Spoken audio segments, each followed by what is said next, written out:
Hi,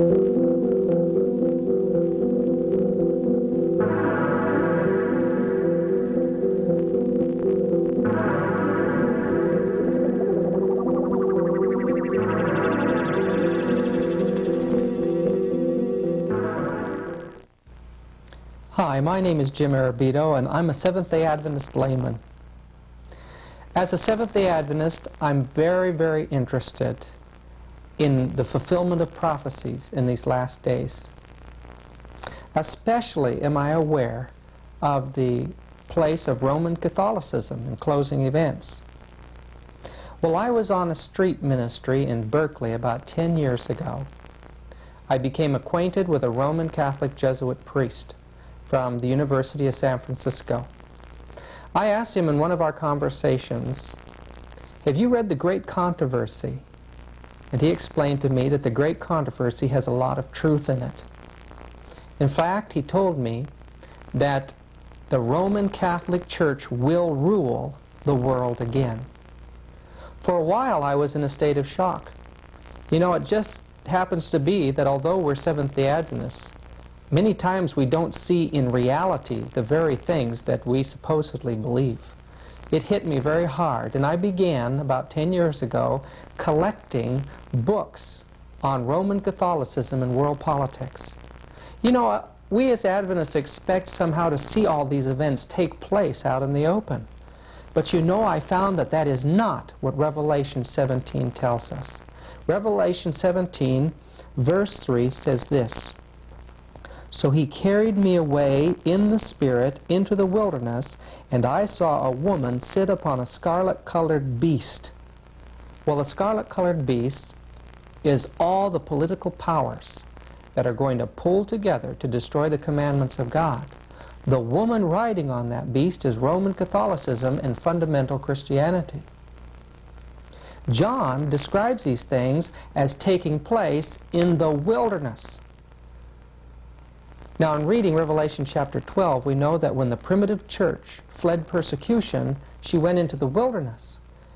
And in Great Controversy, page 55, Ellen White tells us that the wilderness is a symbol that represents obscurity and seclusion. This means that at the end of time, Roman Catholicism is working in secret with the rulers of this world in an effort to control the world, to take it over.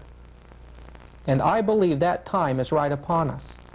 You know, I plan to put together a documentary film called The Missing Dimensions in World Affairs. And for that film, I had gathered together interviews with people who had had either personal experiences with infiltration of Jesuits or Catholic priests, or in one instance, an interview with an ex-Jesuit priest by the name of Alberto Rivera, and another, a secret agent for the federal government working for the Pentagon during the Second World War, and his wife was a chief stenographer of the Pentagon. All the funds that went over to Europe for the troops passed first through the Vatican. This man had had personal working relationships with Roman Catholic priests, and listen to him, he knows what he's talking about. I had to stop my plans to do this documentary and decide to just get these things before you right now. The Jesuit priests have been infiltrating every institution, and they're ready now for a takeover. I want you to pay close attention to this first person that we're going to interview. He's an ex-Jesuit priest, and he tells you about the infiltration by the Jesuits. Especially I work in dealing with the infiltration of churches and religious institutions as well as government. That cover a tremendous number of institutions.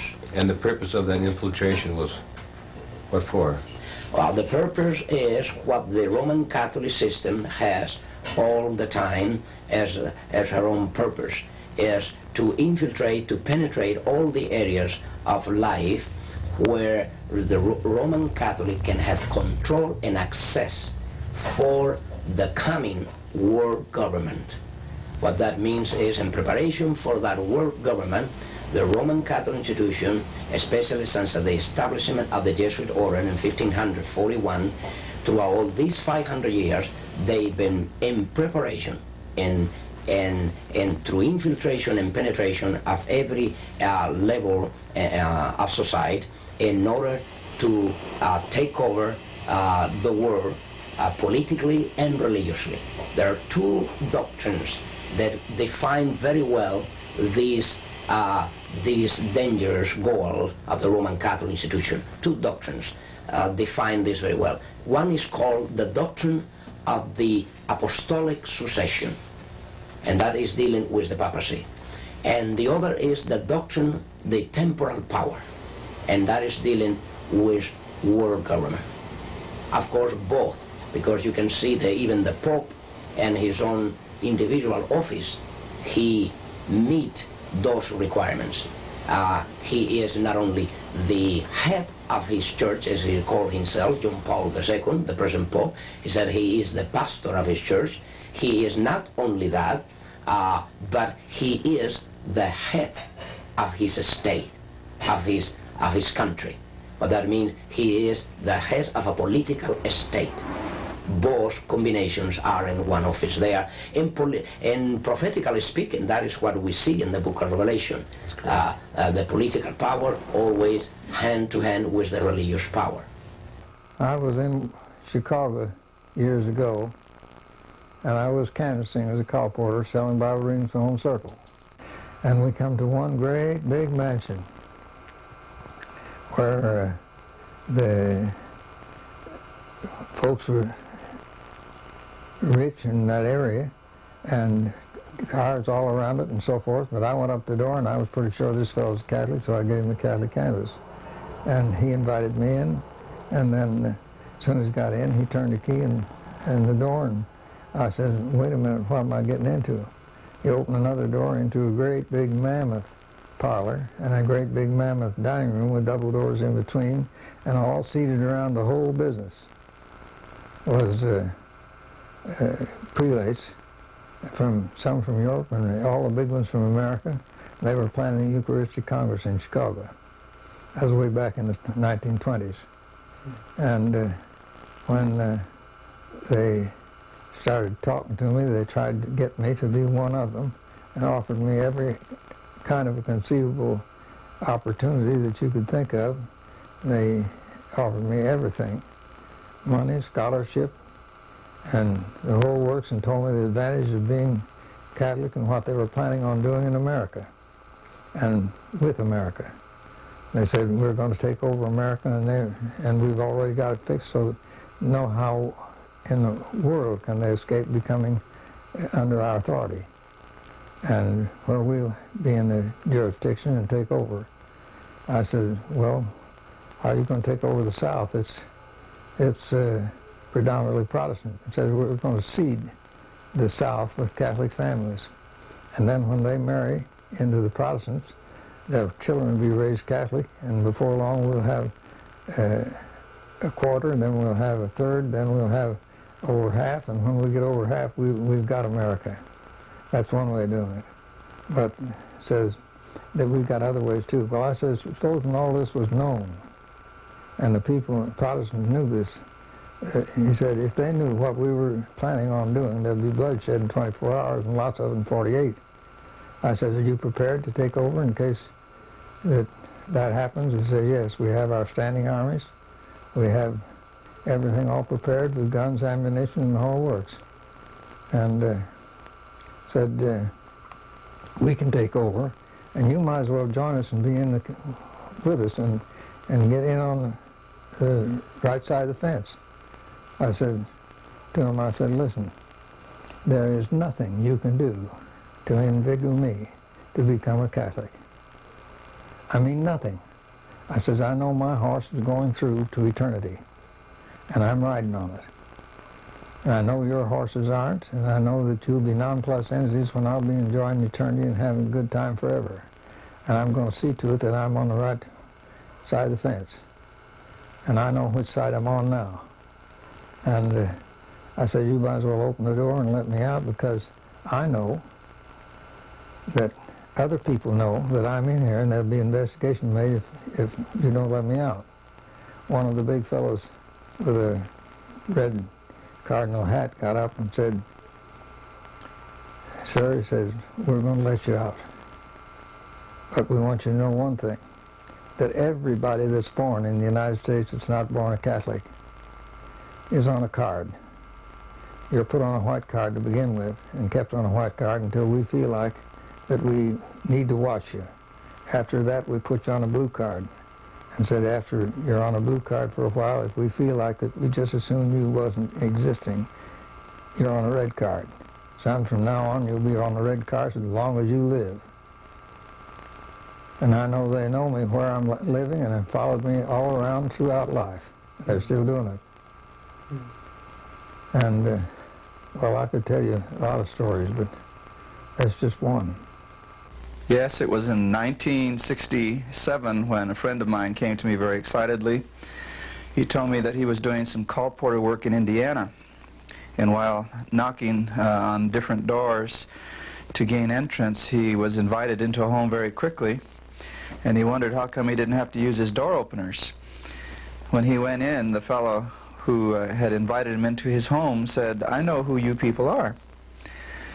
And he said, "Well, what do you mean?" He says, "Well, let me show you something here." And he moved aside a rug from his flooring there, and under that rug was a door. He lifted up the door, and here were stairs that went down into a basement. And he said, "I would like to show you something." So they went down into the basement, and this individual whose home he was in showed him just many files. And as he was looking at these files, he wondered what it meant. He says, "Well," he says, "we know who you are, and I would like to ask you a question. Name me a name of somebody who belongs to your church." And so he said, okay. He named him a name, one of his girlfriends. And this man went to a file, picked out that name, and said, "This person was baptized on such and such a date, a member of such and such a church," etc. And my friends said his eyes got very large, and he says, "Well, what does this mean? How come you have this information here?" And this fellow said, "Well, I belong to the Catholic Church. I belong to a special order, and we have all of you on files in different parts of the country. This is the file that we have on your members of your church here. We know who you are, and we have more complete records on you than I believe you people have for yourself." He said, "I just wanted you to see that so you would know that we know who you are."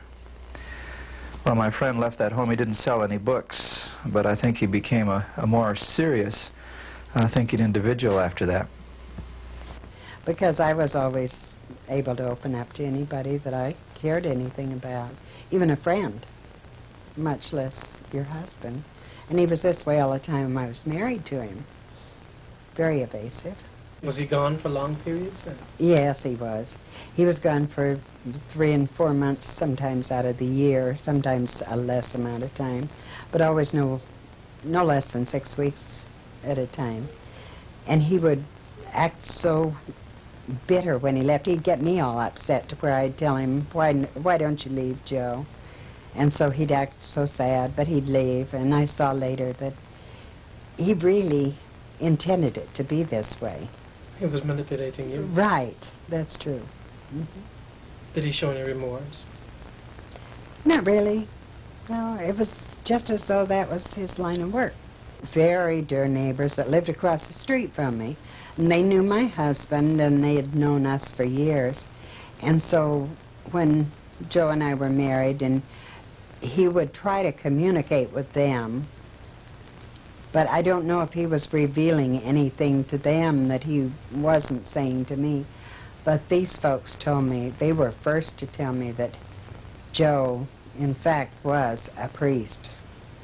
Many of my friends questioned Joe in their own minds, not to his face, but they thought he was a very strange person. They thought it was strange that he'd have so many absences from our marriage. But of course I took all the blame for that. not fully realizing that he was irritating me to the point of sending him away these times when it was necessary, in fact, that he was away. Because his church, I'm sure he had the calling that he had to answer, or the work that he had to do for his church. At what point were you sure that you had married somebody pretty high up in the Roman Catholic Church? When he had finally convinced me that it'd be wise for us to marry in his church. And I had belonged to the Seventh-day Adventist Church, or I guess I hadn't yet been baptized into the Seventh-day Adventist Church, but I felt that it probably would be smart to marry him in the Catholic Church. And so I went ahead, and then we went over to see a priest in Reno and was going to discuss being married. We had to go over to another office, another group of offices, and see a cardinal. And so when we went to discuss our marriage with the cardinal, Joe was rather talking down to the cardinal, and I felt this was sort of unusual because realizing just common knowledge that people didn't talk down to a cardinal if they were Catholics. And I thought that to be a bit strange, and the cardinal took Joe. The two of them walked away, supposedly out of range of my hearing. And that's when I realized that he, in fact, was a Catholic priest. And he had told me that he was going to, what was that word I wanted to use? Excommunicate? He wanted to excommunicate himself. And I thought, this is strange, a man that devoted to church wants to excommunicate himself. And then when I heard the discussion about the priesthood, I threw up the papers and I said, I've had it. I'm going to quit. This is it. I'm not going to be married. When you heard what discussion about the priesthood? Well, I could hear little bits about your position and this position and that position. It was just very scanty, but I knew that it was, at this time, discussing his priesthood. How long had you been actually married to him at this time? About? Oh, 6 years, I guess. I threw the papers up, yes. What I have here I gathered up. I noticed that even my divorce papers are gone, but I don't know what's happened to those. But you did see the papers, the wedding certificate that I have, and I don't know what happened to the divorce certificate. Did you take any pictures of Joe? Well, there were lots of pictures made, yes. We had many made. And then what happened to them? They were taken. I don't know where they went, but I don't have any pictures left of him at all now. Did he take them? I don't believe so. I don't believe so, but who knows? But you don't have any pictures of Joe today? No, none whatsoever. You'd mentioned that someone had broken into to your house and stolen? Yeah, some of the things were taken from me, stolen from me, yes. Who would want pictures? There must have been something else packed in that box. I'm sure there was. Or, who knows? It's a crazy thing. There were quite a few things missing. Even personal pictures of my children, and grandchildren. Now, he made a boast one day about Hitler. What exactly yes. did he say about Hitler? He said Hitler was one of our very good people. Hitler and Mussolini, he said, were good Catholics. And he said also the mafia. He said we have some good people in our church. When I showed him the book that I had gotten, written by Samuel Bakioki, he said, that's one of our men. And so he said, notice where it was published. And he turned right away to the area in the front of the book where it tells you published in Rome. And he pointed that out very carefully to me. Are you telling me that in the same breath that he mentioned Hitler and Mussolini, that he mentioned Samuel Bakioki? I'm not sure of that. I'm really not sure of that. I don't know that that was at the same time. How did you feel when he said that? Did you think he was kidding you? Yeah. I thought he was jesting a lot of the times. And I would question him about it. And he really wasn't jesting at all, but you had the feeling that he was. Joe was a very sober person, and it was difficult to know when he was joking, which was seldom. He was very serious. He had a serious mission within him that he carried out. I was reared in Pasadena, in Southern California, which is only a few miles from Glendale, where Merle Vance used to speak on Sabbath afternoons in his discussions of the Catholic Church with the number 666 and how paganism had worked into the church. It was intensely interesting. Even I've used some of the things he has said even yet today. But he had these mimeograph sheets that he used to pass out that had the pictures that he had copied from his various publications. I know he did a lot of study when he went back to the seminary. He was studying on the connection between 666 and the Roman Church.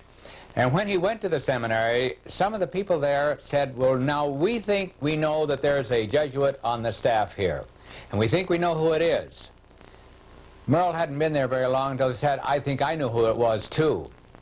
Well, he continued his study, and he had pictures from the books that were printed in Rome by the church. And this is what was on these mimeograph sheets that he used to pass out. But at the height of his study, he took some of this amazing material which he had and took it to one of the leaders there in Washington and showed him what they had. This man, without even looking at the paper that Merle had, said, Brother Vance, that study is not for you. But he said, look what I've got. It's all here. It's proved. Here's the pictures. Here's the proof of it. There's no question. He said, Brother Vance, that material and that subject is not for you. Well, he was pretty downhearted. He went to his major professor, which was a professor of history, and he showed him what he had. This professor said, we want you to write your term paper on that. Well, he said, I'm sorry, but I've already talked with this leader, and he gave his name, and he says that I must not study this any further. So I don't dare write a term paper on it. Well, time went on, and some of his friends said if he didn't change his topic, he wouldn't ever graduate. In fact, the major professor said that. So he did change his topic to something inconsequential.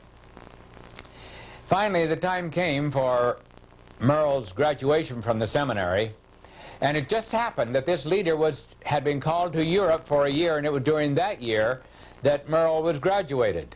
So he had his papers. Following that, this leader died. And a very close friend of this leader was talking with Merle one day, and he said, I know positively that that leader, that man was a Jesuit, because I was a very close friend of him, and I know this positively. Merle was certainly a good student. I remember him when I heard a tape of him recently. I recognized his voice. It was so thrilling to hear his voice again, because I enjoyed those messages which he gave. He was a good student, a fine man, a real scholar. Certainly he was a credit to this people. The subject of Jesuit infiltration into Protestant churches, whenever that subject is brought up, it's often ignored, dismissed, or just brushed aside. For some reason, they don't like to think of this fact. But the story I'm about to tell you occurred in 1939 at a Seventh-day Adventist institution, Washington Missionary College, located in Tacoma Park, Maryland. This was told to me by Dr. B.G. Wilkinson, who was president of the college from 1935 to 1945. Now, Dr. Wilkinson told me that he uncovered a Jesuit infiltrator at that time, in 1939. And this is how it happened. There had been a new Bible instructor hired by the board, and this man had been teaching Bible to the undergraduate theological majors for about 5 months. Now, Dr. Wilkinson had always encouraged an open-door policy, and he encouraged the confidences of his students, especially his theological students. Now, some of these young men came to him after a period of about 4 or 5 months, and they said, Dr. Wilkinson, you teach Bible differently than this new Bible instructor does. There's some things about him that we don't understand. He brings up doubts in the classroom. Doubts about our theological position, about our doctrines. These doubts are then not resolved. They're left sort of hanging in the air. And they had other questions, which Dr. Wilkinson couldn't answer. It aroused Dr. Wilkinson's suspicions about this man. Now, the teachers had in Old Columbia Hall little pigeonholes, boxes where their mail slots, you know. They used to put their mail in these little pigeonholes, and the faculty would come and pick up their letters. This one day, Wilkinson saw an envelope being placed by the mailman in the mail slot for this Bible teacher. And the letter was a rather long, rectangular, official-looking letter. And after the mailman left, Dr. Wilkinson stepped over to the box and he drew the letter out. And he looked at it, and the return address was a Hereford Road address. Now, Wilkinson knew that that was a Jesuit college. It wasn't located too far from Washington Missionary College. He took the letter and he steamed it open. Of course, this was an illegal act. But, you know, when you're dealing with a class like they are, they've committed many illegal acts in their time. The assassination of princes being the least of their illegal acts. And you know, the Jesuit motto is the end justifies the means. And Wilkinson thought, I'm going to steam this letter open. And if it's an innocent thing, I'll just close it up again, say nothing.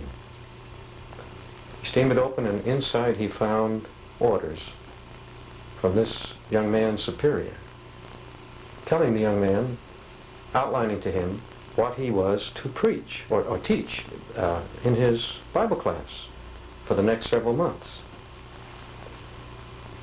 Dr. Wilkinson reinserted the letter, gummed the flap back on. He called the young teacher in. He said to this young man, he had the letter on his desk, you know, and he said to this young man, I have a piece of mail for you. And he handed it to him. And he says, we know who you are, and we know why you are here. You are a Jesuit. Are you not? The young man looked across the desk at Dr. Wilkinson. He picked up his mail, turned on his heel, and walked out. And that was the last they ever saw of this man. He never even stopped to pick up his pay. But he cleared off of that campus the very same hour. When I was in detective work in Washington, D.C. during World War II, I was going home to Alexandria, Virginia from Washington, D.C., and when I got to the mall, there was two scholars, and they were sticking up their fingers for a ride. I said, I'll just pick them up and put them in the back seat and see what I can find out from them. And so when they got in the back seat and was seated, I asked them, I said, you boys are from Georgetown University taking the priesthood, aren't you? No, we're not taking the priesthood, they said. Oh, I said, you're scholars from Georgetown University taking something. What are you taking? They said, we're Anglican brothers. Oh, I said, the church has never told us what Anglican brothers are, nor much about them, and I don't know much about them. What do the Anglican brothers do, and what are they for? They said, well, we're taking studies to work with the Protestant churches and get them to come into do what the church wants them to do, and to work with them and work with us. And I said, well, how many of you folks are taking the course? They said about 780. And I said, how many graduates? Oh, somewhere between 780 and 700 or 800. No, 780. I said, now, how many graduated last year? And they told me. And then I said the year before that, and they told me, and I went back till we had about 3,800 people graduated and out in the field. And I said, well, what do you boys do when you go out in the field? No, I said, first I want to know how many graduate next year. Well, it said it'll be somewhere under 900 anyway. And I said, how about, what do you do when you graduate? Said, well, the first thing we change our names. And when we change our names, then we're allocated so many to this church, so many to that church, and to another church. And I said, when you go out to the churches, then what do you do? He said, well, first thing we do is look around for some nice young lady that we'd like to make an associate member with, and then we marry them. And after we're married, we go off to a Protestant theological seminary or school, and we come out a Protestant minister. Then we're taught to, in our course, to work up to the heads as fast as we can in that line, where we're supposed to work in. And I said, now, do all of you work in the same field? No, says some of us work, but we all work in the church trying to get the churches to unite with us and do what we want them to do. So were these Roman Catholic students then? They were, as far as I learned, from what I learned, they were Jesuits. I know they don't only infiltrate the Protestant churches, but they infiltrate their schools. And I know one fellow that got to be teacher in the Methodist school, and as a result of that, a lot of the Methodist ministers today are carrying communist cards. They utilize anything and everybody to bring their means to an end. My story goes back a few years ago. When my father first got into ministry, Pastor Alberto. He was sent by the General Conference to Reno, Nevada, which was his first ministry among the Italian-speaking people. At that time, there were quite a few that had migrated from the east to the west, and especially in the Reno area.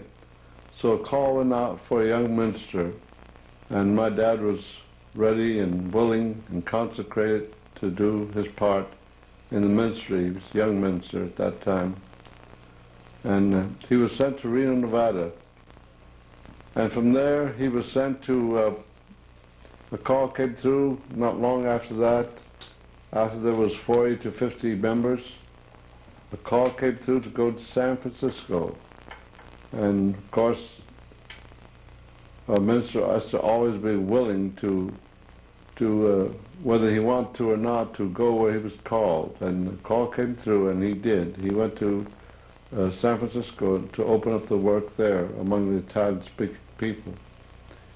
Of course, at that time, we never had any thought of who the Jesuits were and what they were about to do and what they were doing, even at that time, and that was some time ago. Anyway, after he was there a while, he got a call to go to Oakland to work among the Italian-speaking people. And he was told that he would be working side by side with a man by the name of Calderoni, Elder Rosario Calderoni, who would be in charge of the Italian work in that area. So my dad went and took orders from Elder Calderoni. He worked in Oakland and El Cerrito and Richmond for a while, bringing people to church and working with them, giving Bible studies, and many souls were baptized at that time due to the work which was promoted in that area. At that time, he became friendly with Elder Calderoni, and in one instance, Elder Calderoni admitted that he was raised and sent to school, to the Roman Catholic school back in Italy, and he was going to be a Jesuit. He was an admitted Jesuit at that time.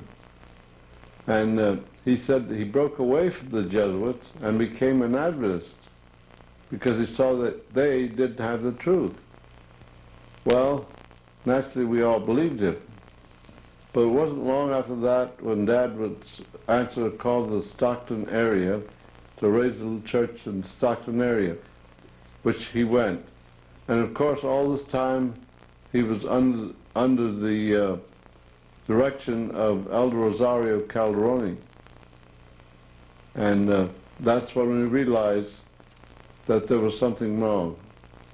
Elder Calderoni, at that time, we didn't know it, but was gradually destroying the work that was being done among the Italian-speaking people.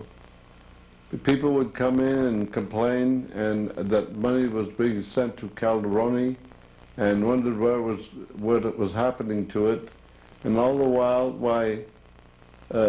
he was visiting people and speaking against the young people, including my dad, that had newly come into the truth at that time. Many of the young Italian ministers at that time were being dropped, one by one, for one excuse or another. And we found out it was Calderoni speaking to Elder Houswick, who at that time was in charge of the foreign work. And we were wondering why this was happening. The church was being undermined. We just don't know how it was happening until later, of course, we realized that we felt that it was because of the background, and possibly Elder Calderoni was still in the work the Jesuits pay, or under their direction. It had to be, otherwise the work would have gone ahead, because it went ahead so beautifully before that. Friends, I can only tell you of one incident, but of course I hear of many others. And if one person can get into our work and cause a destruction among the Italian-speaking people, I shudder to think of how many more are doing the same thing today. That was my father, John Alberto, who was kept from the ministry by Jesuit influences in the Seventh-day Adventist Church. Adventists should wake up. Time is short. What organizations have now been taken over by the Jesuit order and other institutes of Catholicism? What world powers are in her hands to be used in this final chess game for the takeover of the world? We can get some idea when we look back to the Council of Trent in the 1540s through the 1560s. At that time, and during those years, we find vows that were taken by these secret orders to take over the education of the Protestants, take over their schools, take over their churches, especially to destroy the Protestant Bible by creating many translations, destroy the monarchies of Europe, destroy nationalism, to use astronomy and astrology to create new calendars that would eventually transfer the sanctity from Sabbath or Saturday to Sunday. Their goal was to take over the business world, internationalism. They were to take over banking, to take over Judaism and the movement of Zionism, to create political strife and chaos and all of these things for one end, that Catholicism should rule. Listen. I did training in monasteries and convent where I prepare cursillistas, the Legion of Mary, the Blue Army, many of these militant organizations. I train and prepare how they can become Baptists, how they can become Adventists, how they can become Methodists, how they can become Presbyterian, how they can become Pentecostal, and all these areas where they must infiltrate any area. You bring up one of the other questions I have, might as well ask it now, particularly the Blue Army. Is that in some way connected with the Fatima? That's correct. Is yes. that to protect it, or they are the army that creates the greatest promotion of that cult, of that satanic cult here in United States. In every country, the Roman Catholicism displayed this promotion to the so-called Virgin. There is not even Mary, the Mary that we know in the Gospel, but a distortion of that really, truly Mary of the Gospel. They display to different militant organizations the promotional need for certain saint or virgin, whatever. And the Blue Army is the greatest promoters of the call to Mary here in the United States. The Opus Dei is another arm of the Jesuits. What that means, you have Masons, you have Illuminatis, you have the New Age movement, you have the Trilateral Commission, you have the Club of Rome, you have so many others. There are in different areas working through certain programs what they need in that particular area where these organizations move, whether there are secret or public organizations, they need to control certain area of certain people. And this is where and how they'll be ready to have them under control through these organizations. The Opus Dei mainly, they move next to what they call Christian democracy. The so-called Christian democracy is an outgrowth of this Opus Dei. It's exactly the words in Latin precisely define that. The Latin definition is for Opus Dei is the work of God.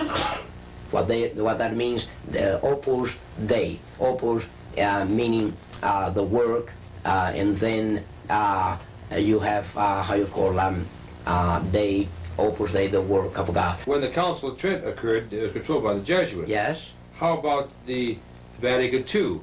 Now, there a connection there? Yes, the connection is very, very, very prophetical. I will say this. I think that will clear the whole point here, because it's so prophetical that while the Council of Trent was the first council to be managed by the Jesuit order, the Vatican Council was brought about by the same Jesuit order with the same intention. And you know the intention of the Council of Trent. The intention behind the Council of Trent was the Counter-Reformation. What was the intent of the Vatican Council II? Another Counter-Reformation, but called today, how you call it? Renewal. You see the point? Now, the change was a name, but the intentions were the same. Yes. See, more sophisticated today. Yes. You see, the Counter-Reformation was taken to the Council of Trent.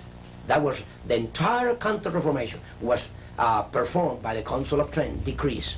Then through that time until today, Vatican Council II came about with the idea of renewal. That means another step forward, and the final, I will say this is the final stage of a Counter-Reformation. Now, how about the charismatic movement? What's the connection with that? The charismatic movement is serving the purpose, as we said, of one of the many issues.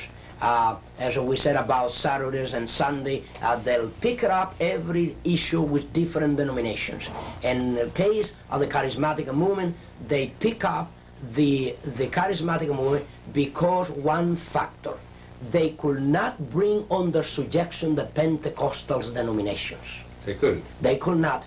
Even when they went to the ecumenical movement before, from 1945 down to our day, since this already starts. As a matter of fact, if you want to know, the World Council of Churches started financed by the Jesuits in Europe in 1945, after the end of the Second World War already, or by the time that the World War was to end, already the Jesuits were at work trying to unite all the Protestants in Europe. And that was the origin of the World Council of Churches and the ecumenical movement.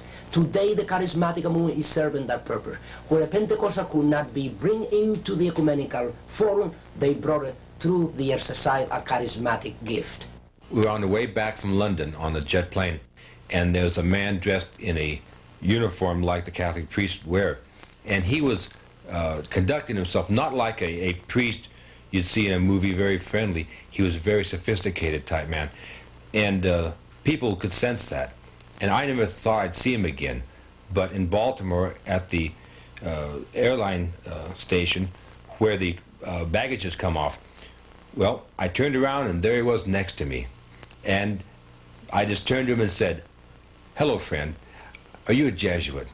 And he says, "Yes," with a big smile. You see all of his teeth. And he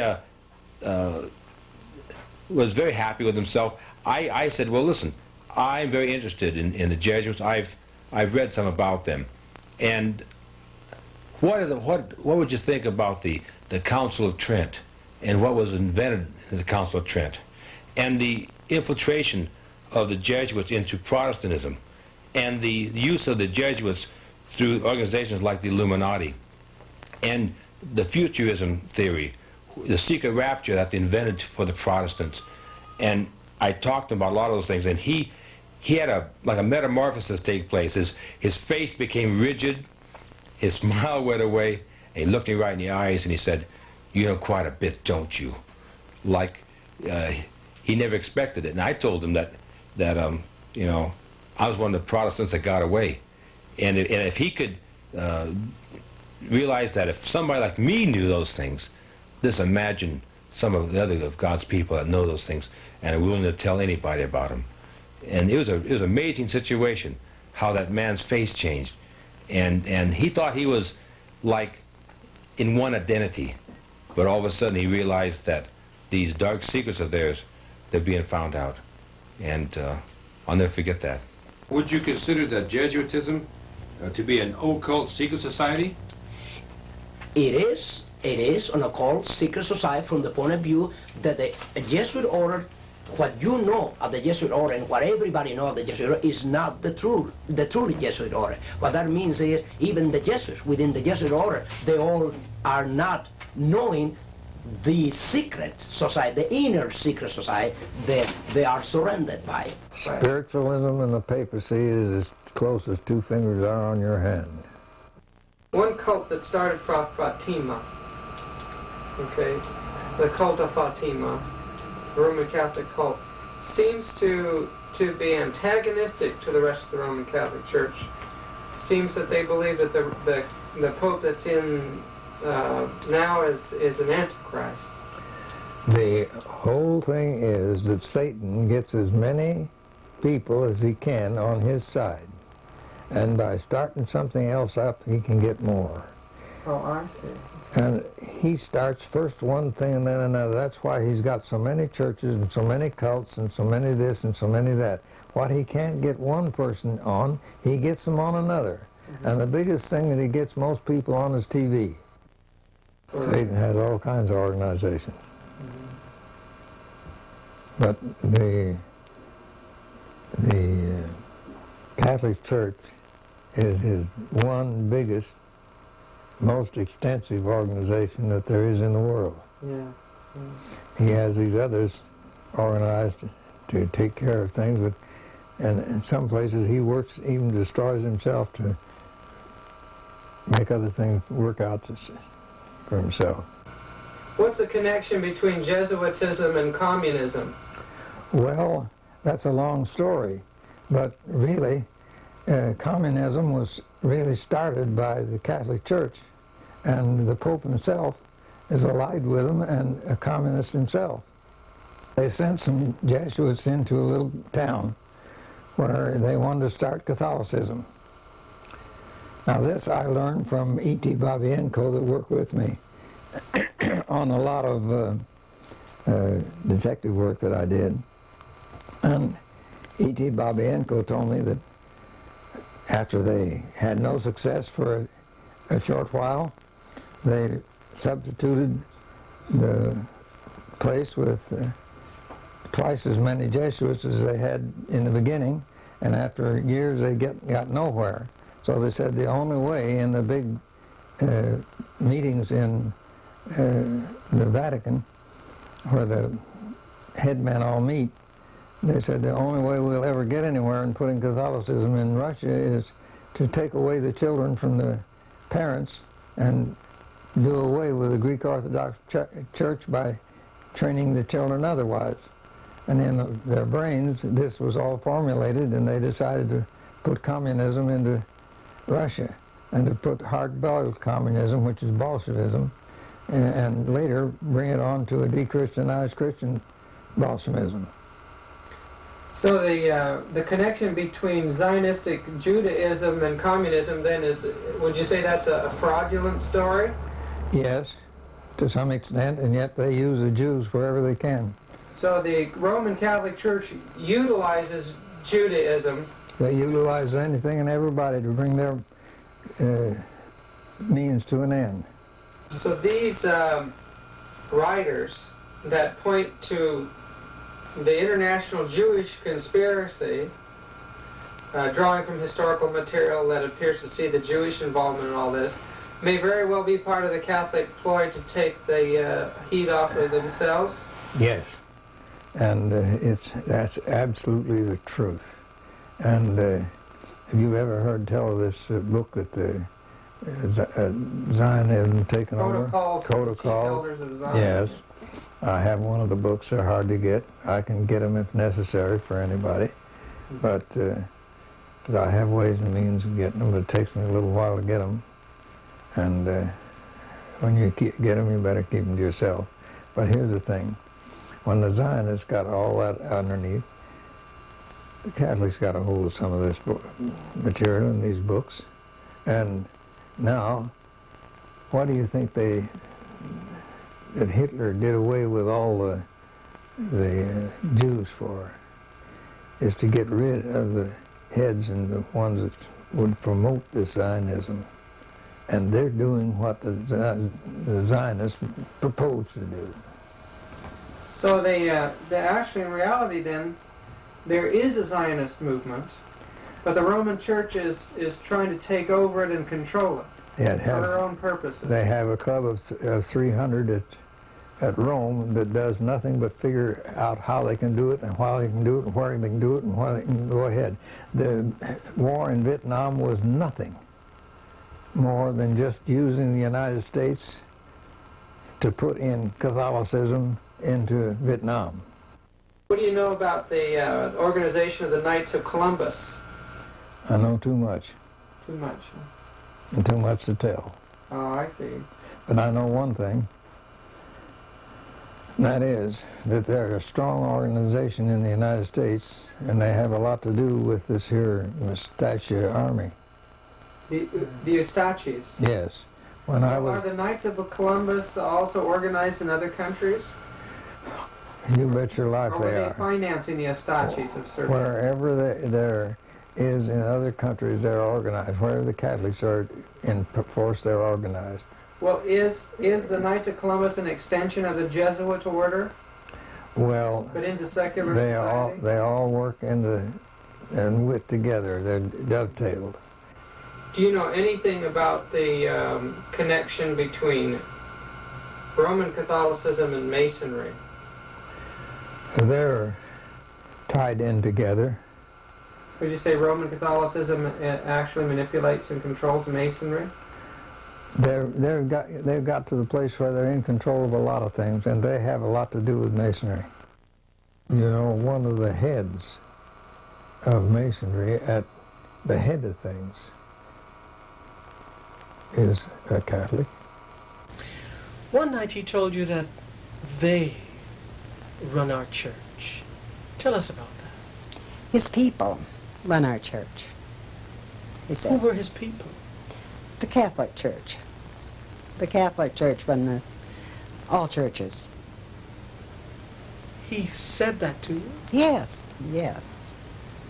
And specifically that the Catholic Church runs the Seventh-day Adventist Church? Well, very much like that. I don't recall exactly the way it was worded. This is the impression that I got from what he had said, the statement that he had made. We. He always, whenever he said we, that was the church and he. He always included himself as the church. From Jeannie's testimony about her marriage to a Catholic priest agent, we get a sense of the tremendous confidence that the Roman Catholic Church has now in her position of dominating the nations and its institutions. Very soon we're going to be locked into a period of terrible persecution, and there'll be many martyrs among the faithful Christians. Listen to the words of Revelation 17, verse 6. "And I saw the woman drunken with the blood of saints and with the blood of the martyrs of Jesus." She is uniting with the rulers of the world. Listen, in verse 12, "And the 10 horns which thou sawest are 10 kings, which have received no kingdom as yet, but receive power as kings 1 hour with the beast." Rulers in this world will give their political power to a system, a political system that will be dominated by the papacy. And that system is going to make war upon God and His followers. In Revelation 18, part of our last message to the world is to tell the world, "All nations have drunk of the wine of the wrath of her fornications, and the kings of the earth have committed fornication with her." That the governments of the world are in an unholy alliance with the Roman papacy, and God is going to judge them. I want you to listen very carefully to Dr. Hiram Duke's testimony as he shares their position in world politics. When I was behind these locked doors, they told me that they were going to cede the South. And with what they told me then, I knew they were planning World War II.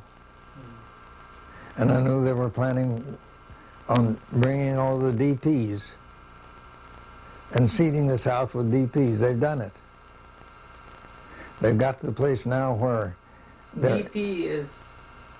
What's a DP? That's the folks that are displaced in the old country on account of war. Well, one thing that's interesting is no bombs are dropped on the Vatican. Well, my wife was the head stenographer in the Vatican, in the Pentagon at that time. And she gave all the orders and sent out all the orders to the big men.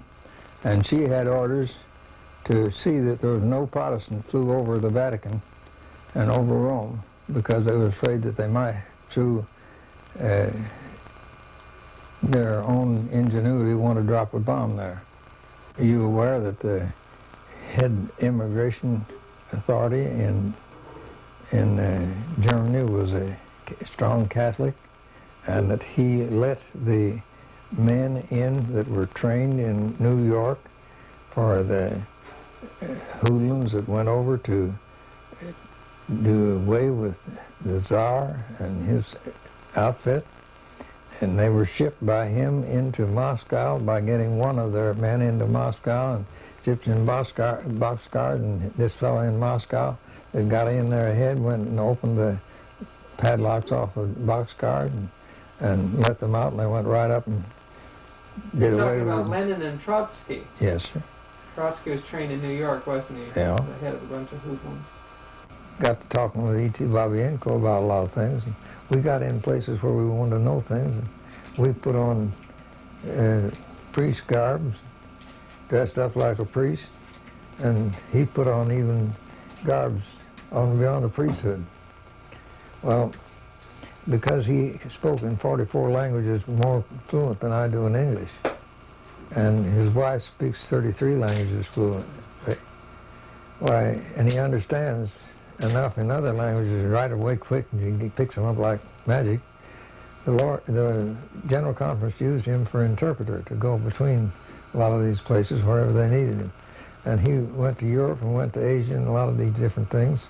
And when he went to Asia, he was over in the Himalayan mountains, where it's so difficult to learn a language.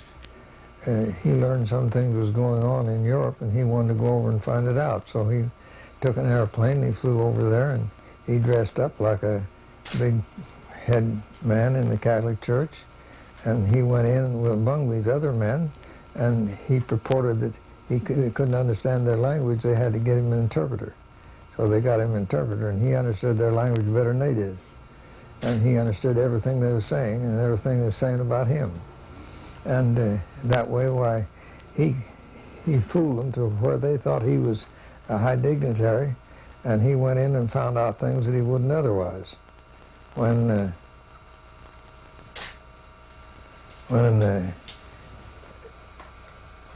he found out when he went to Europe that they were planning on getting rid of the Greek Orthodox Catholic Church. And one reason they tried with the Illuminati tried to put a bank in Russia, and they couldn't get the bank in Russia because the fact that the Tsar was too smart for them. And so they said, well, the only thing we can do is do away with the Tsar. And what years was this? well, this was way back in the time of before the World War I.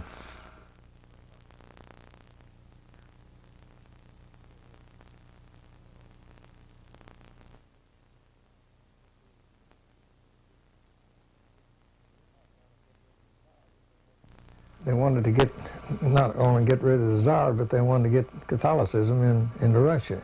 And they were trying this before they tried to get the money bank in there. And when they sent, I think it was 1,000 Jesuits into Russia, most of them are centered around a little country town and a little place in Russia. And they tried it for over a year and they didn't make any headway. So they sent twice as many more in that area, and then they didn't get anywhere. And so they called a big meeting over in Rome of all the head folks from all over the world, and they planned on what they could do, and they found out that the best thing they could do was to get rid of the parents taking care of their children, to educate the children, and that way, if they took the children away from the parents, that they could control and get Catholicism in there later. So they put in hard-shelled Bolshevik communism, and they said, well, we'll annul that and get it chosen that way later on, and put in a de-Christianized Christian communism. And they planned all this ahead. And he learned this. When he got this information, and they found out that they'd done this already, and that they'd taken the children away so that they could imbibe communism into the children and take them away do away with the Greek Orthodox Catholic Church. And then they could control and later get things into Russia, and control Russia. And they'd do away with the Tsar and the government and the whole works. And then they planned on doing it in World War I. They dined, wined, and educated 300 hoodlums in New York to do all this, and to go over and take over the Tsar and take over Russia, and put this Bolshevism in Russia. Well, when they got it all ready, they had already gotten their man. The first president that they really put in was Woodrow Wilson, and they had gotten him in office, and so they told Woodrow Wilson, you tell England that she don't let those men in the ship that you've captured go on into France and things going through, that we won't bring the United States in and won't do anything for you, and you'll be out of luck. And so immediately they let the ship go on into France and went into Switzerland, down into the dark forest, and the head man of migration was Catholic, and he loaded one of them on the train and got him into Moscow through one crook or another. And then when he got him into Moscow, he loaded the rest of the 300 with all their guns, ammunition, and money, $20 million in gold, in boxcars, and sent them in there. When they got there, this fellow that was in Moscow opened up the boxcars that they were sent to him, and out they come and went right straight up and took the Tsar over, and they were scared for a long time if they weren't going to make the grade, but they did. And communism was in Russia. Now, after they got that all done, then this fellow decided there's something going on, and I'd like to know a little more about some of these things. So a little later, he went over to a new part of the Balkan states, and went in dressed up the same as he did before. And he found out that they'd called the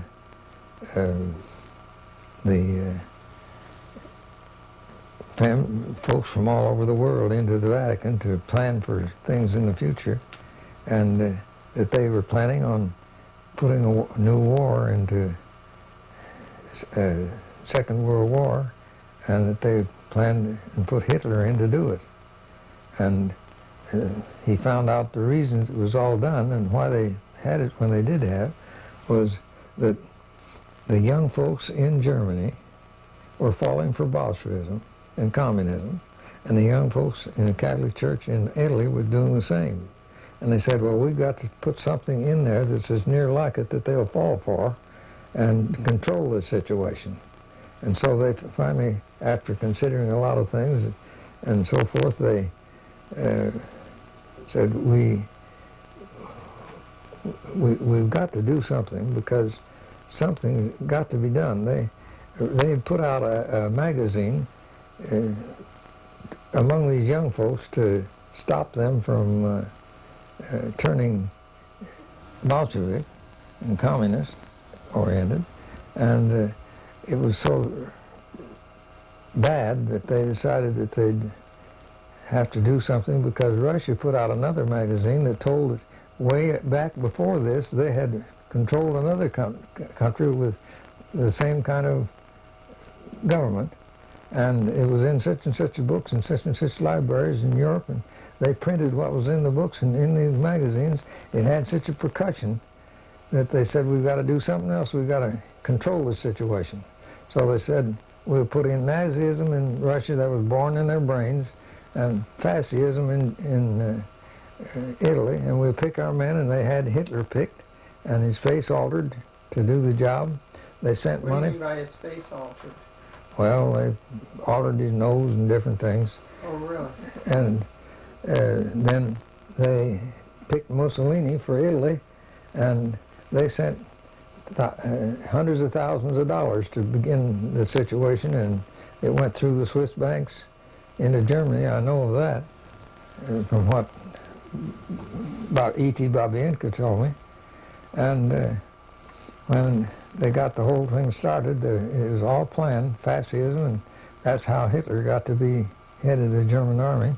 What about all of his occult interests? You know, well, that's all planned. Aryan, Northern European race stuff, the Hollow Earth and all that. That's all invented stuff that they worked out together.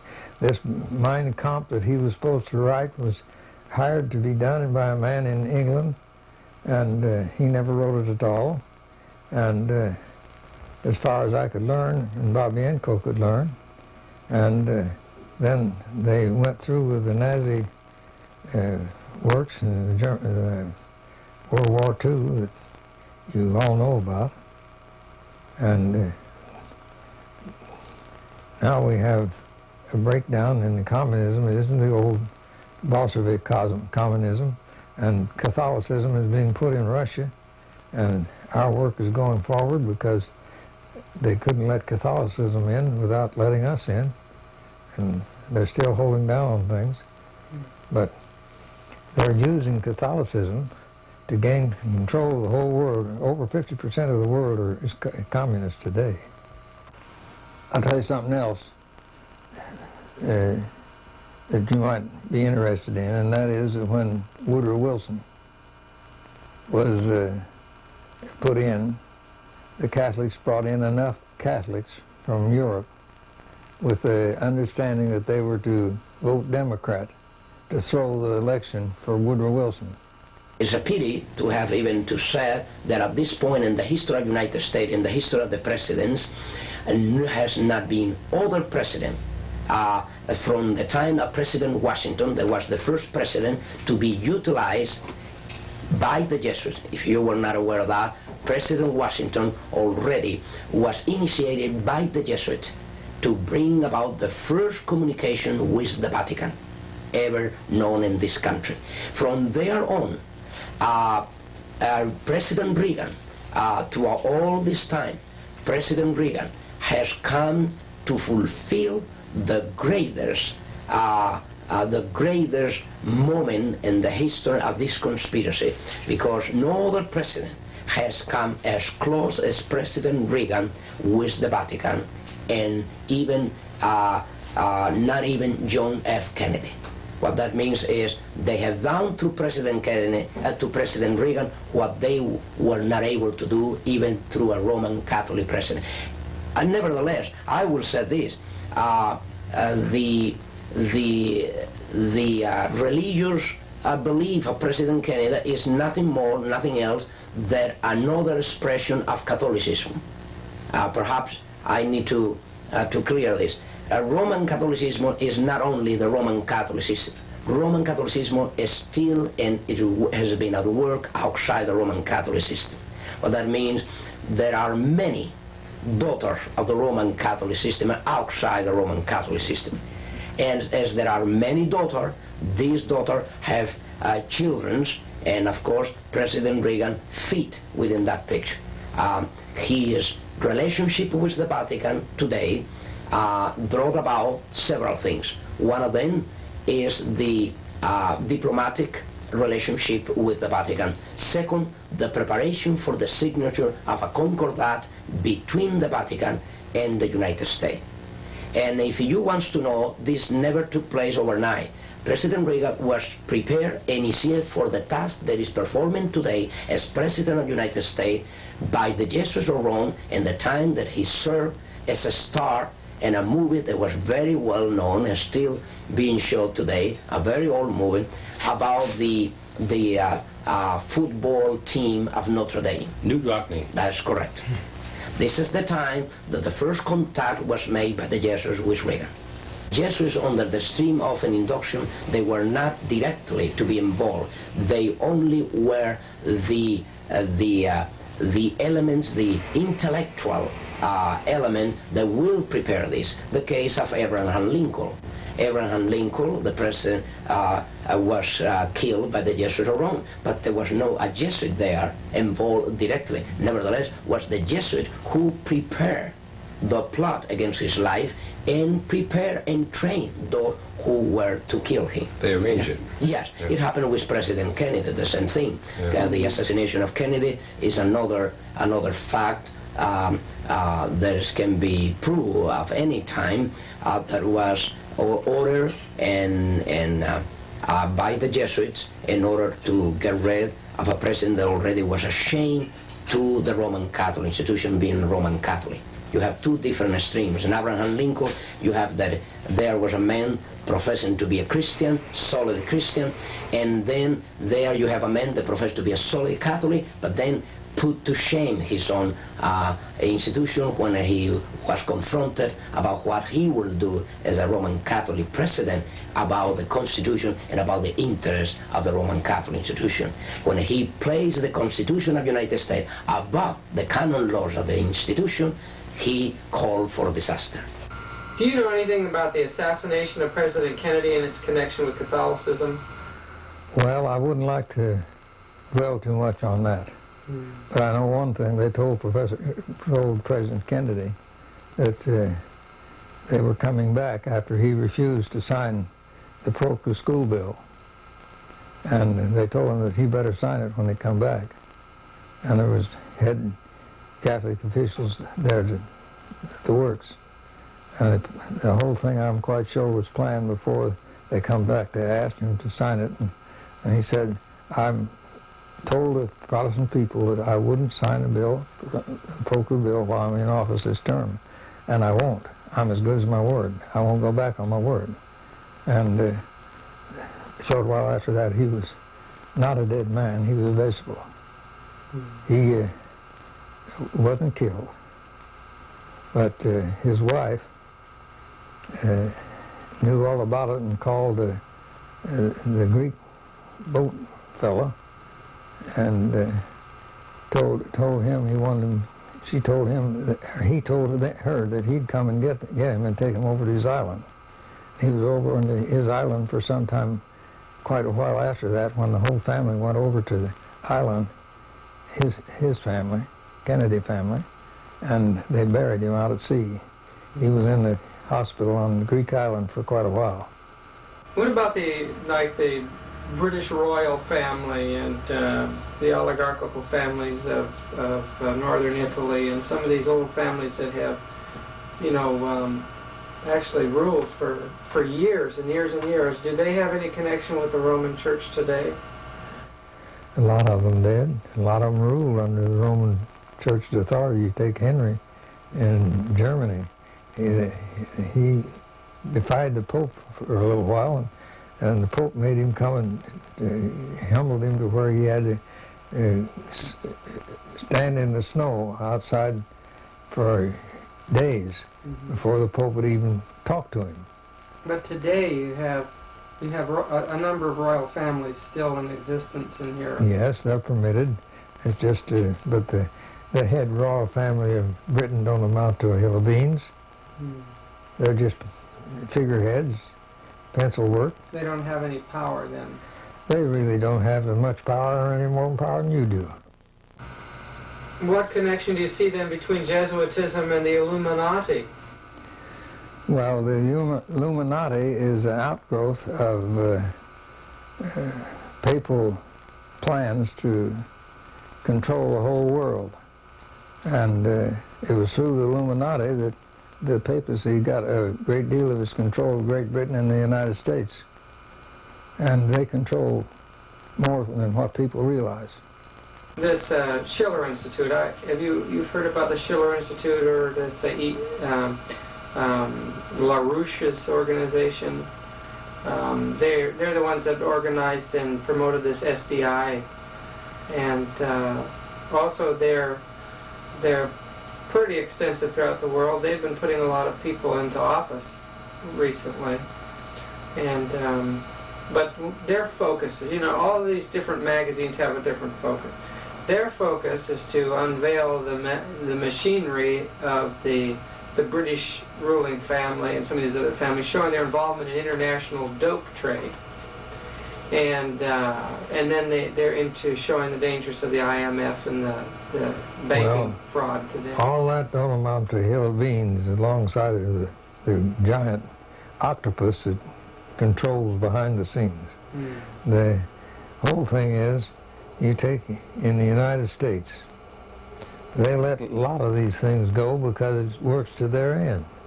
If they demoralize the brains of the American youth and they keep them undercover, and so they can't get into things like they would if they used their brains and got up to the place where they should, why, they can control situations.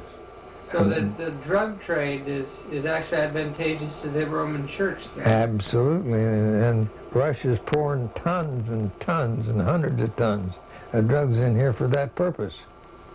Their final goal, they have goals just like anybody has goals, and they have the final goal to take over this whole world and control of the whole world and everybody in it and have them in slavery underneath them. Wherever the Catholics have gone, the first thing they do is get the cities in debt. The next thing is to get the county in debt. The next thing is to get the state in debt. The next thing is to get the government in debt. That's how they got control of Great Britain. That's how they got control of the United States. And when they get control of one of the state, got control of the United States, now they're trying to get control of every country in the whole world, and they've got the world underneath bind at the present time to where the economy is where it works to a condition to where they take over, and they're working for a one world government, a one world takeover, and it's coming fast, faster than most people think. How did the Jesuits change the system of Protestant education? Just what did they do? And how is the Protestant education now different than it was, say, prior to the Anti-Reformation? Well, there's a lot of things that are different. There's no question about that. But they have worked up into the work of education and the educational field to where they help to control the education. and they try to control the education to where they are ruining the morality and the Protestants that are being educated. Why would they aim against morality? Isn't the Roman Catholic Church a Christian church, and wouldn't they want to teach morality? They want to get rid of the other Protestants, and they'll do anything that is up to their ability to do away with it. Let me tell you where the Knights of Columbus has done and performed a tremendous job in the United States in education, in public education. The authors of the chaotic situation of the public schools in the United States has been and are the Knights of Columbus in the United States. The Protestant churches never, at any time, used the theory of this here, what do you call it in my mind, rapture theory. It's a pure Catholic theory, and when the Jesuits got into the churches as ministers and teachers, they started teaching the rapture theory to the Protestant churches, and now the Protestant churches are all wrapped up in the rapture theory and teaching the rapture theory. What value is it to the Roman Catholics for Protestants to teach the rapture theory? It does away with the sanctuary service in heaven and its work that's going on now according to the Holy Scriptures. How does the Roman Catholic Church fit into this rapture theory? Well, it came about as a result of Luther teaching that the Pope was the Antichrist, and to get away from the teaching of the Pope being the Antichrist, they decided to try to get some other theory to outdo it or overcome it. They first got one other theory that it was Antiochus Epiphanes that was the Antichrist, and none of the Protestants would accept that in those days, and so then they got the theory up of the rapture theory, and none of them would accept that. But when they got enough Jesuits in the Protestant church to teach it as ministers and teachers, then they accepted it, and today they're teaching it. What about the work of Alcazar and Rivera? Now these were two Jesuits that are starting already way back early, and before the 1600 already. Rivera and Alcazar were already commissioned to penetrate, since the infiltration was very difficult in the days through the Reformation. They can spot an infiltrator very easily in those days because the battle, the struggle was face to face with the Vatican. Then Roman Catholics and the Inquisitors, they have a hard time trying to infiltrate the Christian churches, even in Spain, where it was underground completely. They have a hard, difficult time, and there was a most very fearful thing to infiltrate. And nevertheless, they did it. They did infiltrate, and this is how they find many Christians worshiping the Lord in underground places. Now, through infiltration. But in these cases, they were not commissioned under the stream of an induction, as I was, under the stream of an induction. Rivera and Alcázar, they were to work, and then later Lacunza. There is more, but I will mention these three, the most important ones, in dealing with one special area, prophecy. They were assigned to deal especially with prophecy, with the purpose to do two things at least: to cover up any prophecy relate to the origin of the Antichrist, relate to the Antichrist, and relate to the papacy, relate to the Antichrist. And second, to cover up any idea that the Roman Catholic institution was never a Christian church, as I pointed out before. What that means is to make possible in Bible commentaries and church history that the Roman Catholic institution always will appear as a Christian church, fall in apostasy, and then need a renewal. And need a renewal. That was the idea that Rivera, Alcázar, and Lacunza tried to trace. Among other things, they tried to implement the idea that most of the prophecies of the book of Revelations were already fulfilled by the time of Nero. Yeah. What that means is that don't worry about prophecies today, don't worry about the Antichrist, don't worry about a one-world government, don't worry about nothing like that. Yes, that's correct. Walter Martin has been and confessed by him. As a matter of fact, I could mention that I have a debate already with Mr. Martin. I have already a debate with Mr. Gary Met, and I took them both by surprise. I took Mr. Gary Met on radio by surprise. I not only persuade him, I force him to answer these accusations and these slanders. And then I took immediately Mr. Walter Martin and Anaheim.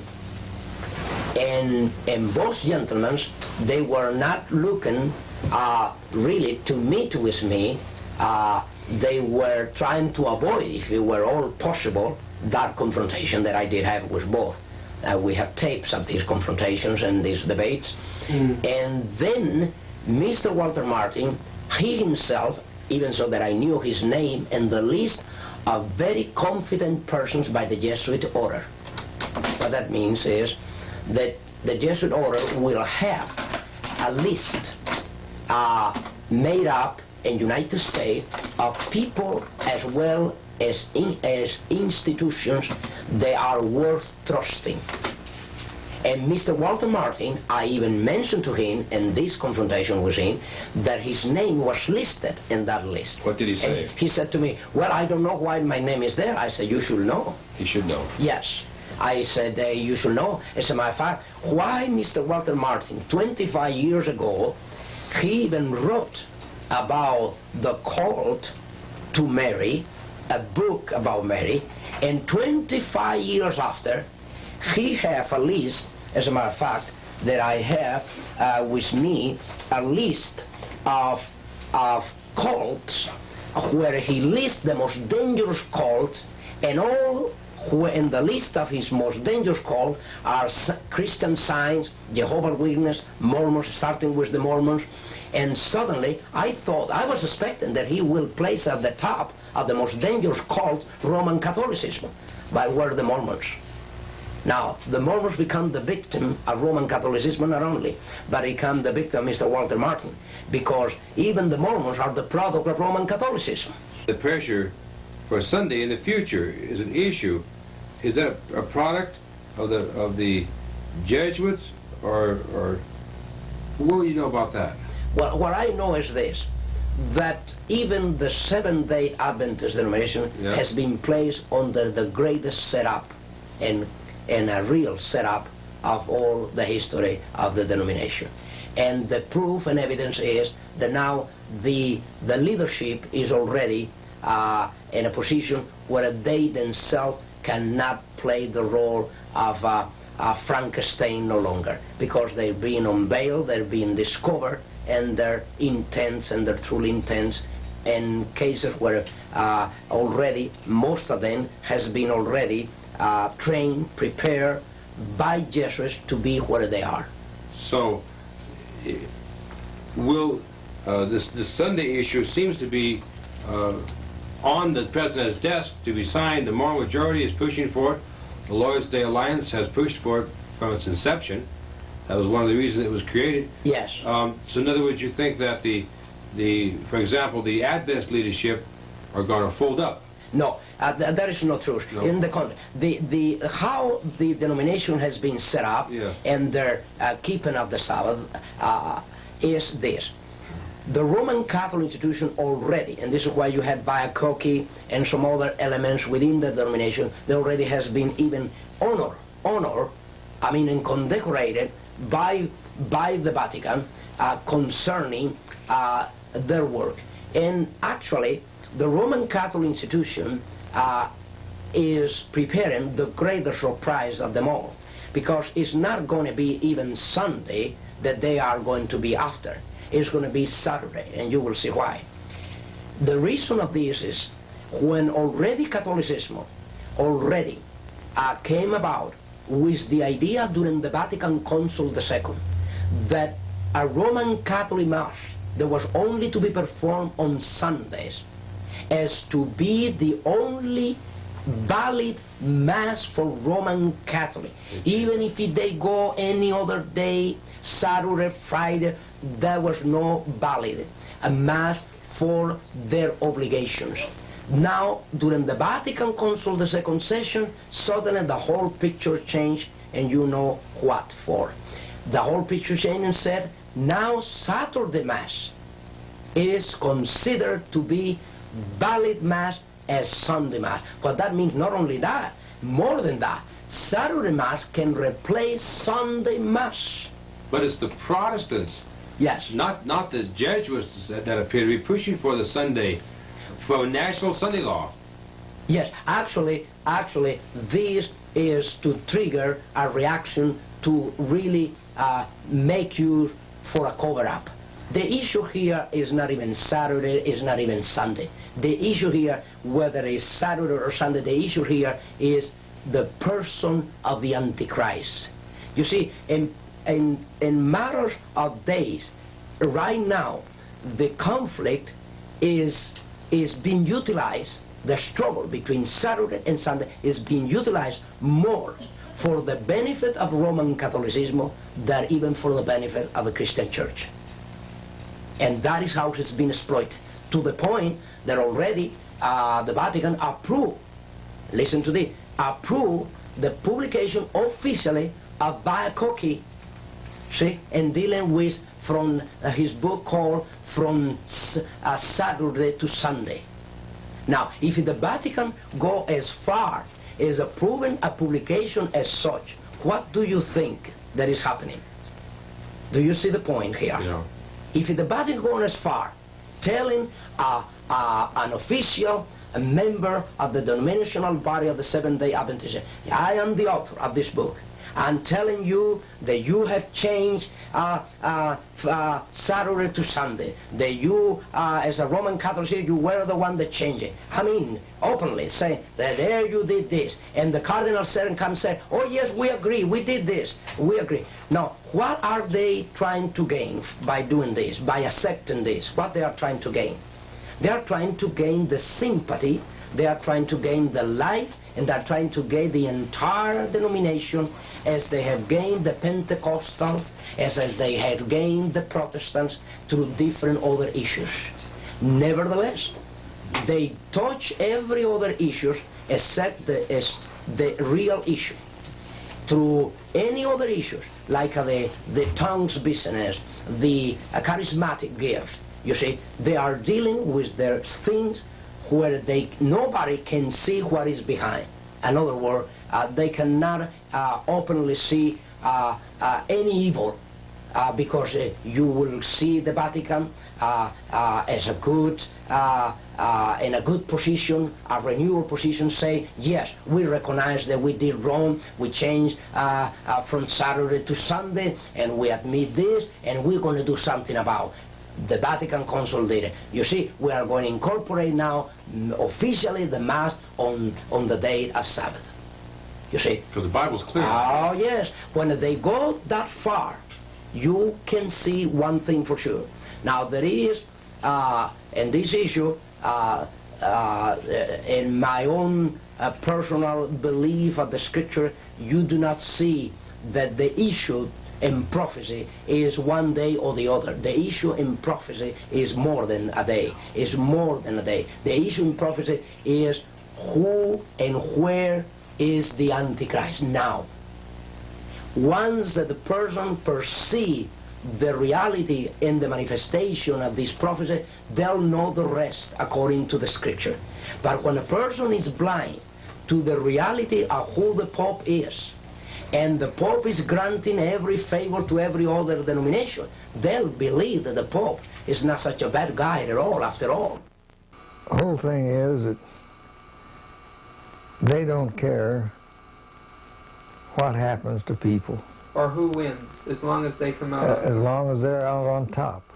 Yeah. And they see to it that they're on top or it don't begin. Or they put an end to it. Now they have in a short while past said that there's too many of these proselyting people from South America. in the Catholic Church. And there's too many people leaving the Catholic Church, and we've got to do something to stop it. And we're going to do something to stop it. And they've worked and told their priests to that extent. And that comes straight from the Vatican. Now, who is the proselyters? The main proselyters are Seventh-day Adventists. Every week there's 10 to 11 and 12 churches being raised up. There are over 100 churches out of Catholicism in South America. The same thing in the countries above that. And they said, we've got a plan on doing something about this, and we're going to do it. There's more opposition for it in the church than out of the church. Well, And I'm wondering if there's a certain amount of activity or infiltration in the church that would try to hold these things down from within. well, there could be infiltration in the church without any question. But you can't say there is or there isn't until you know what you're talking about. They're wise as serpents and harmless as doves. And they're maybe a little wiser in some respects than what they were here a few years ago, in the fact that they don't let things out to stir up indignation and get some people started. But there always is somewhere, somehow. Gathering information. Gathering information. There isn't a time when that won't happen.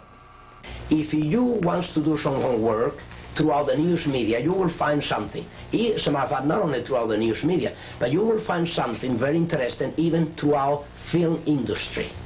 There are a lot of movies has come, and a lot of article has been written up, and a lot of television show has come out, and even movies and TV and through radio, a lot of talk show has come out dealing with the very issues that I have dealt in these 4 parts of my testimony. They did not this before. Before 1979, over all these issues, everybody was quiet. Every other reporter will never inquire about celibacy and the problems of celibacy, about lesbian, about gays within the clergy, about the mafia and the relationship of the bishops and the cardinals with the mafia and the clergy, about the banks, international bank situation with the Vatican bank. Nothing of this was ever dealt with, except when these testimonies went out. Then the news media started dealing, the film industry started dealing with priests that were unfaithful priests, cardinals that were unfaithful cardinals, bishops that were unfaithful bishops. As a matter of fact, even Jesuits within the Jesuit order were sent out immediately to answer to these very issues, to answer in their way. What that means is they went saying from every direction, yes, we recognize there are priests involved with the mafia, there are even bishops, we recognize there are priests that they have broken their celibacy and they have committed a fornication and they're still committing fornication. We recognize it, but you see, the church is another matter. The idea always was to tell the Catholic people, tell the Christian world, yes, these things happen, but this is isolated. This is one priest, a bishop, a cardinal, someone that was unfaithful. But this is not the religion, this is not the system, this is not our belief, this is not our life, this is not our conduct. That is what they pretend to do.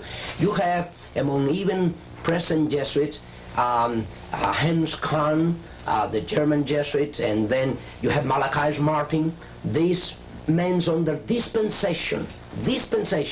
What that means, granting them the authority and the power by the Vatican and the Jesuit general to go out and speak against the Pope, speak against the liturgy, speak against the clergy, and they will not suffer excommunion. You see that they can go now trying to deal with these very issues, trying to justify that regardless of all this commotion, of all this immorality, of all this corruption, of all these crimes, this is different from the mother, from the system. These are individuals within the clergy, but not the system. And of course, the system is the one that created them all. Has there been a certain promotion to create in the United States a special way of looking at Roman Catholicism? Oh, yes. Yes, you some mean type of propaganda special for this country? Yes, definitely. This is why they has been so successful here in the United States, being a country of a Protestant inheritance with a Christian beginning, right in the 1620, when the Pilgrims arrived to the northeast coast of this country, and suddenly today is making a concordat between the Vatican and the United States. Now, what that means, this is the greatest treason ever known to the very founders of this country. I mean, the most direct treason and betrayal that have taken place in this country has taken place, and the fact that now this government is looking for fellowship, for relationship with the very criminals that caused the greatest massacre in Europe, by which massacre and through which persecution the Pilgrims arrived to the northeast coast of the United States.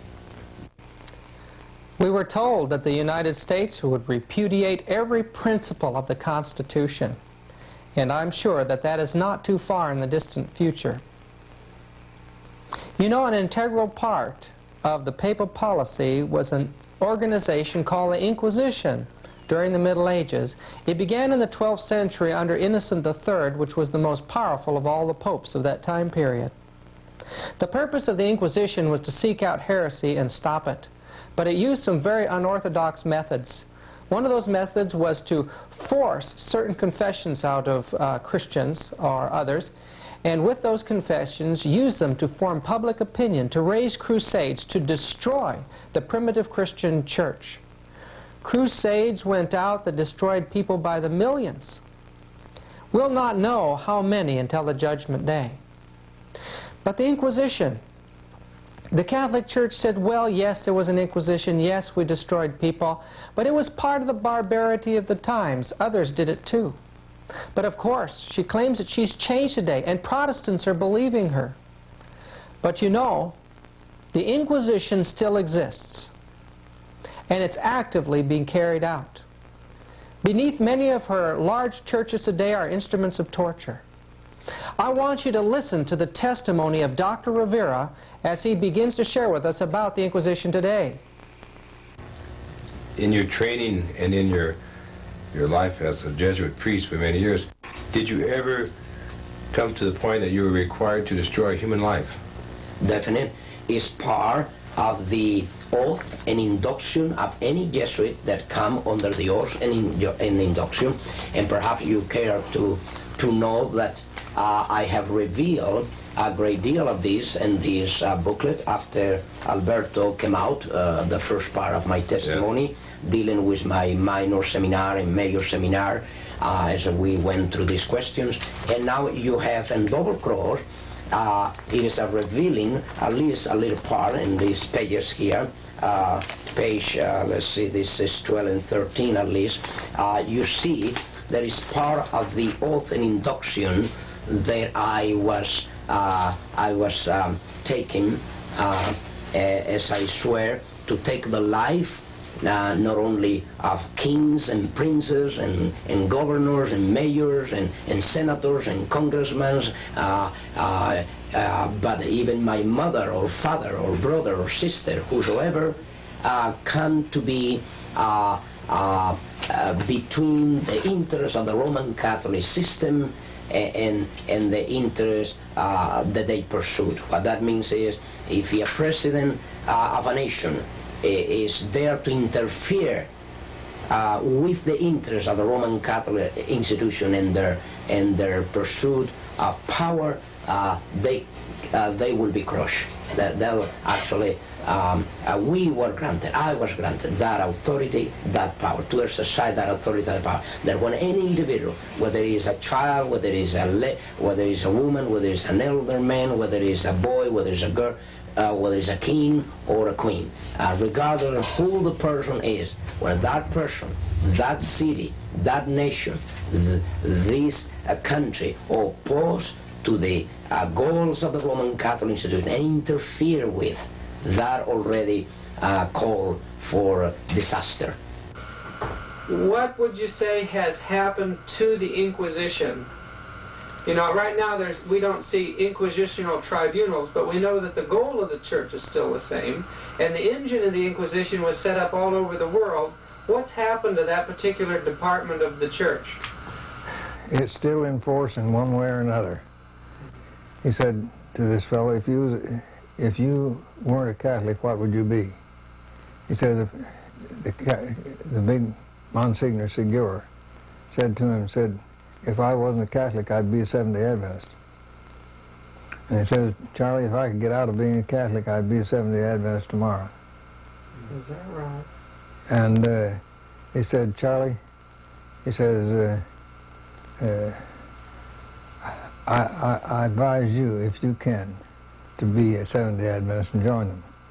And then just a short while after that, it was the time when in the spring they have Good Friday and they don't eat certain things and meat on certain days, and they were having to go way out in the morning early and leave to their work, and so they had a special concession of the Chinese cafeteria that he was in, or restaurant, that he would come down at 4 o'clock in the morning and fix their lunch and give them what they wanted to eat.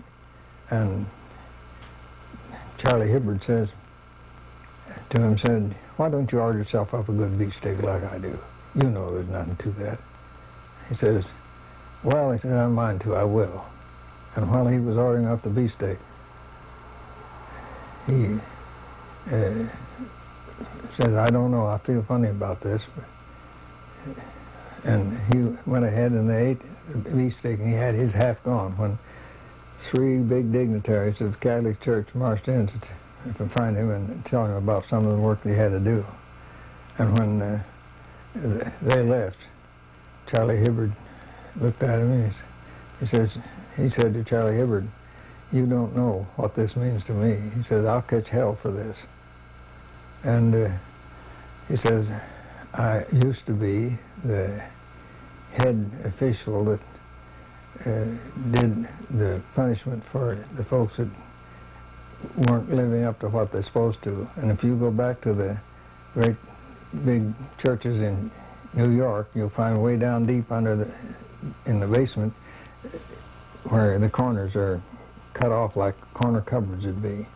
And I was the one that took the people that was sentenced and changed them in that corner, brought 1 brick and 1 trowel of mortar each day, and their meal until there was 1 opening for 1 brick. And I put in the last brick and the last trowel of mortar. And behind there's many skeletons. It says, you don't know, Charlie, what this means to me.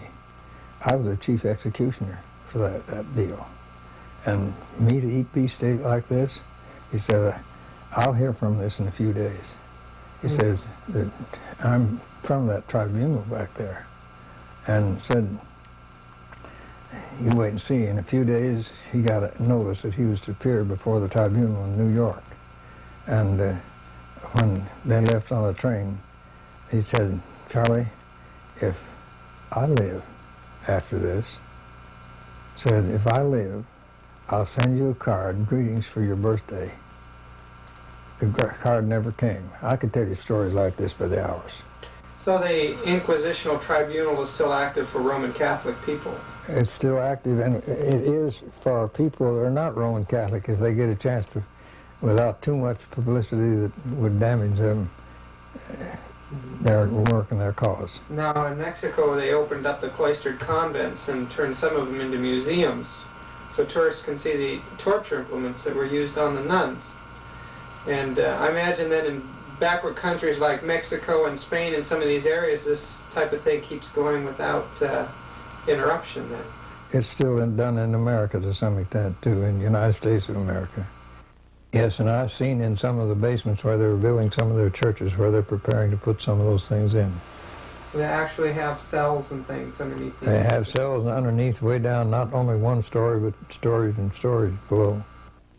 There is enough left of the old Inquisition. I will say there is a new Inquisition today, not even tomorrow, is at work today, and here, even in the United States, and has been always.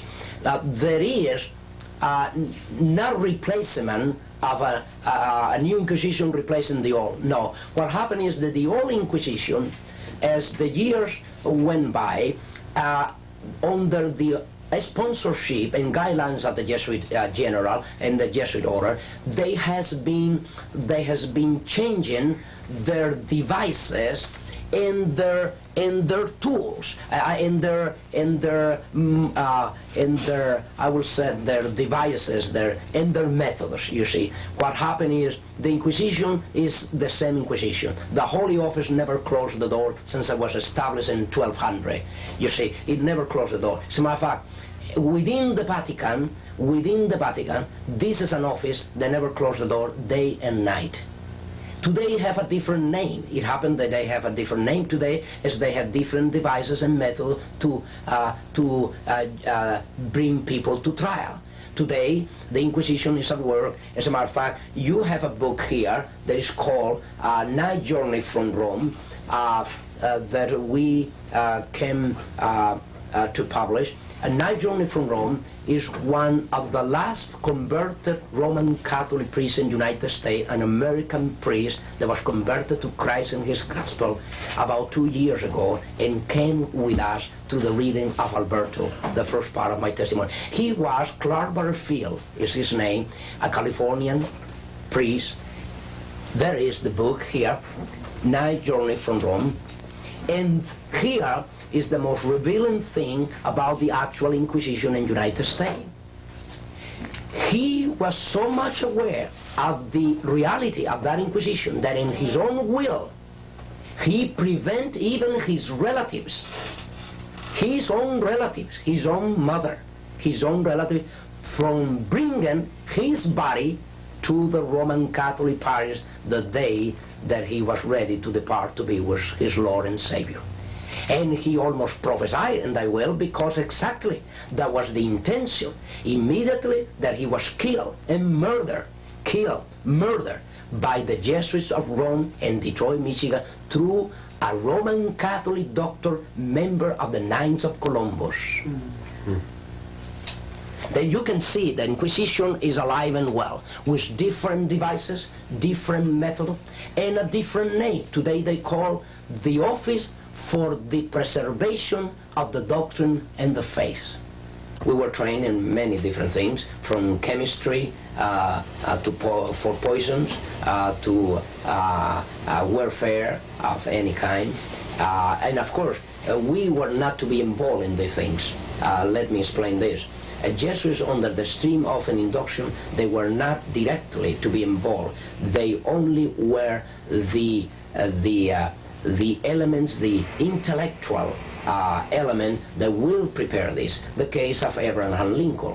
Abraham Lincoln, the president, was killed by the Jesuits of Rome, but there was no a Jesuit there involved directly. Nevertheless, was the Jesuit who prepared the plot against his life and prepare and train those who were to kill him. They arranged it. Yes, yeah. It happened with President Kennedy, the same thing. Yeah. The assassination of Kennedy is another fact that can be proved of any time. Does the idea of assassination, murder, persecution, and suffering bother you? It really shouldn't. I remember when a Roman Catholic priest stood in this studio and told me that they were watching me and that they were serious about any threat to what they wanted to do. I told him, go ahead, shoot. What difference does it make? As long as I'm alive, I'll present this truth, but if I die, then my troubles are over. Everyone that will be in heaven will have suffered for Christ. When we get there, our Master will have scars in his hands, and only if we suffer will we feel we have a perfect right to that place. In fact, in Revelation 12, verse 11, we read, "And they overcame him by the blood of the Lamb, by the word of their testimony, and they loved not their lives unto death." This message we have to give, we've got to give without worrying about consequences. It's a divine message of truth. It can't fail. We're fulfilling the prophecies of the closing events, and it's going to go through to completion. It's time for all of us Adventists to wake up, give up the things of this world, and go forward and give this message. Now I want you to listen very carefully as Dr. Rivera and Dr. Dukes share these thoughts with you. The Lord is still in control. The Catholics are going to do what they're going to do. And there's nothing we can do about it, only just go out and do what we can to warn other people and get them into the right channel. The future of Catholicism, according to the prophecy in chapter 17 of the book of Revelation, is what even the Holy Spirit used to convict me to leave at once a Roman Catholic system. That means there was no hope. I became a Christian within the Roman Catholic institution, and I want to stay within as many to help the others. And there, from 17 to 18, God revealed to me there was no hope within the institution. Why haven't they removed the Adventist church thus far then? Because the good Lord has had a hand in things, otherwise it would have been done, and that's positive in my way of thinking. But they have plans for the Adventist church now, and they have plans on fixing it so they can't buy or sell. The best advice is based for Roman Catholic is to come out of her. That is God's decrees. Come out of her, my people. For Christians is what the book of Ephesians chapter 5 relate. It said clearly, do not have fellowship with the unfruitful works of darkness. What fellowship? Rebuke them. That is the position of a Christian, and that is called by the Holy Spirit. I will say these are the two most urgent message to be communicated to the Roman Catholics, to come out of her, to the Christian, keep out of her, keep out of their fellowship. There is no fellowship that light with darkness. The seventh day is a Sabbath, and that God still reigns, and no matter what happens, no matter what the Catholic Church does, no matter what the Jesuits does or what their plans are, God's behind the scenes and He's with us. We have nothing to fear. Nothing to fear. Do you believe there is Christians among the Roman Catholics? There are any Christians? And the person said, yes, there are Christians. Oh, I know. My own mother, my own father, you'll see. They don't believe in all these things. They just go there to witness about Christ. But they are truly Christians. You see the point here. They will say, she was not a Christian church, she's not a Christian church, she will not be, but they come and tell you there are Christians within the Roman Catholic institution. That is impossible. A person when is convicted under the Holy Spirit, being a Roman Catholic, the first thing that the person felt and know that she or he must do is to leave Roman Catholicism, because Roman Catholicism live first from then, and then they leave after. You see, even a person that leave Roman Catholicism without being a Christian, Roman Catholicism is still with the person. What that means is they can leave the physical system, but Roman Catholicism is still with the person. Only Christ can eradicate from the root Roman Catholicism from the heart of a person. It's amazing to hear these messages coming from someone who's not even a Seventh-day Adventist. But we're told that the majority of those that will give this message will come out of the Catholic and the Protestant churches during the loud cry in the latter rain. In fact, very, very few that now profess the truth will press their way through the narrow way that leads to life eternal and be saved at last. Brethren, I don't want any of you to be lost. The message we have is just too important right now. There are those that are arising in our church today which are undermining our historical position on prophecy and trying to get our people to join in a more ecumenical posture with the churches of this world. While on the other side, on the conservative side of things, there are those who are rising up and trying to take our historical prophecies and reapply them into the future, weakening the historical message of Adventism. It's time for Adventists everywhere to begin to restudy out the messages that made us the people that we are, and to present those messages with power before the world, under the power of the Holy Spirit. Friends, it's time that the Sabbath be presented to the world more fully. We have gathered here in our studio pictures and film from every corner of the globe showing that the Sabbath was kept in every country right down through the centuries. We've been able to show that in the early centuries that the Sabbath was kept by all the Christian churches but Rome and Alexandria. This message needs to go out, and we need your help, and we need your prayers. We can't do it alone. We need all Adventists everywhere to help us. Would you please have prayer with me as we close? Dear Lord in heaven, now as we face the last years in the great drama, we pray that you will move upon the hearts of Adventists everywhere to raise up workers to finish this work. Move upon the hearts of those who see this program to set aside this world and prepare for the coming of Jesus. In Jesus' name, amen.